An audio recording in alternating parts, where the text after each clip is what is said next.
எந்த நோயினாலும் எவ்வளவு பெரிய பிரச்சனையா இருந்தாலும் மீனாட்சியும் சுந்தரேஸ்வரரையும் மனசுல நீங்க நினைச்சுக்கிட்டு இந்த நாவுக்கரசர் பாடின ஒரு பதிகத்தை பாராயணம் பண்ணுங்க. ஒரு மருந்தாகி உள்ளாய், ஒரு மருந்தாகி உள்ளாய், உம்பரோடு உலகுக்கெல்லாம் பெருமருந்தாகி நின்றாய். இதை விட ஒரு மருந்தே உலகத்துல இல்லை.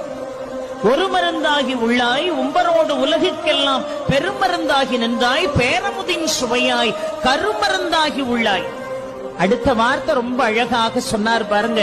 ஆளும் வல்வினைகள் தீர்க்கும் அருமருந்தா, ஆளும் வல்வினைகள் தீர்க்கும் அருமருந்தா, ஆலவாயில் அப்பனே அருள் செய்யாயே என்று அழகாக பாடுகிறார் என்று சொன்னால், ஆளும் வல்வினைகள் நம்மை துரத்தி கொண்டே இருக்கிறது. அந்த வல்வினைகளால நாம எவ்வளவோ, அந்த கர்ம பலன்களால எவ்வளவோ பிரச்சனைகள்ல நாமெல்லாம் சிக்கி தவிக்கிறோமே. அந்த ஆளும் வல்வினைகள் தீர்க்கக்கூடிய அருமருந்தாக விளங்க